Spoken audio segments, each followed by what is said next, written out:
What's up guys, Old Head Mike here. Welcome to my review for the 7th entry into the Tremors series, Shrieker Island.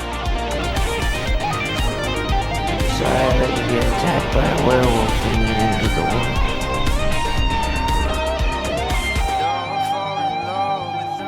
So Tremors, the original, is easily one of the best creature features, especially ones from the 90s. You get something you don't see often, which is horror in sunlight, and a new type of creature that you don't really see before, unless you like Dune. It's got an amazing cast, great comedy, true moments of tension, you know, when these things are coming underground and you don't know where they're at and you're freaking out. You're like, they're standing on a little tiny rock, you're like, get off the ground, you know. I love the first one. I love the next couple. I think the second one was really good too. Third one was memorable.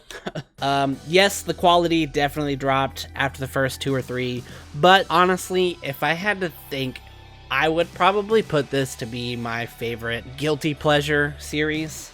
You know, you still get connections with the cast, because Burt Gummer's in almost all of them. I'm pretty sure he's in all of them.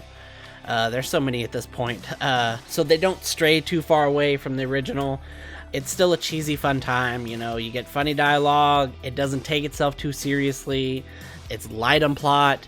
Just the laid back, you know, oh look, Tremors on, let's go watch it, you know, while we fucking eat spaghetti. Now, Tremors Shrieker Island is the 7th movie in the series. First off, I want to say, if you're a fan of Tremors at all, even if it's just the first one, just the first couple of them, if you like all of them, any one of those, if you like Tremors at all, I think you should definitely watch this, because I'm not going to spoil it, but it comes to a conclusion that kind of pulls the series around full circle, and honestly, the end of the movie makes it worth watching overall.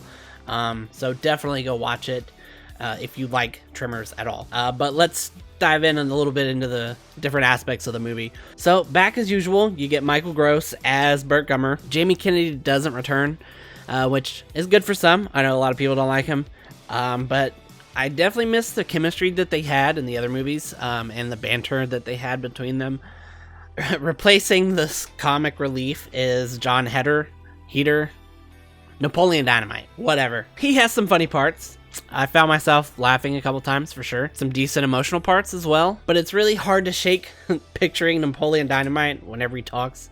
You know, he's like, oh, there's the graboids, gosh. Okay, maybe he doesn't exactly say that, but anytime he opens his mouth, you can picture it. Thanks Netflix for the ever-hot Jackie Cruz from Orange is the New Black. She does good with what they give her. I think they wrote a character to be a little bit too much of a tryhard sometimes. She seems to know a little bit more than Burt at times. Even Napoleon Dynamite's character teaches him some things, and you're kind of like, is Burt getting dumb? Like, Burt's usually like the superhero in these movies. But you also get Richard Brake from Game of Thrones and The Night King and Rob Zombie's 31. I actually really liked his performance here. He did a pretty good job. He just plays a billionaire trophy hunter who's kind of like a side villain. But I really love his performance. He does a great job here. Now again, with Tremors, you don't get too much of a plot or lore, but that's what makes it such an easy watch, you know? Basically what happens here is Richard Brake's character genetically modifies and breeds some graboids on an island to have people hunt them for money. They get out of control, they start spreading away from the island. There's a scientific expedition that's not really explained, but they get caught up in the mess, and one of the members happens to be Burt's ex-wife. Convenient. And she calls him to help. That's it. Basic Tremors plot. The location is on an island, and honestly, the shot work is one of my favorite parts of the movie. It's a very beautiful film. The camera quality and everything is crystal clear and crisp. Definitely looks like it's not a B movie. They did really well with the cinematography. Even the CGI for the graboids is actually very well done. Unfortunately, it kind of seems like they blew their load with the graboids, designing them, and just didn't have room for much else. A lot of the kills are like typical, like, gets swallowed whole, gets pulled away off screen. That's it. You know, there's not a lot of blood or death on screen, which kind of sucks. So you definitely miss the practical effects still. But as I said in my Witches review, Boop. It's something that the world has just moved away from, and there's really nothing that we can do about it but just accept it, as much as we don't want to. It's a lot easier for people to sit at a computer and make these effects than actually put in time and effort.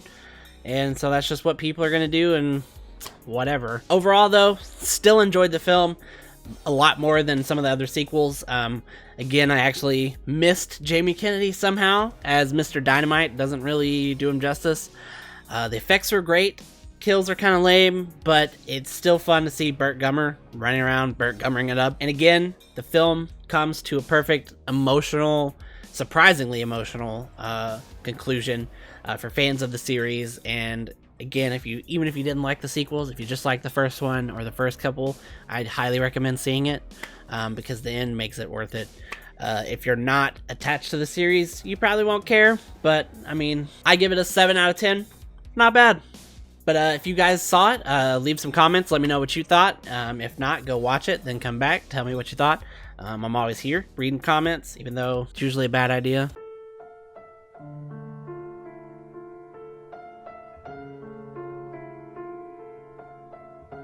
Thanks for stopping by. Just give me a like and subscribe. I'm so close to that 1,000 subscriber mark. And it means so much to me that you guys watch this. Stick around, join the community. I'll see you guys next time. Old Head Mike signing off, reminding you, never too old for this. Someday, love will find you. Break those chains that bind you.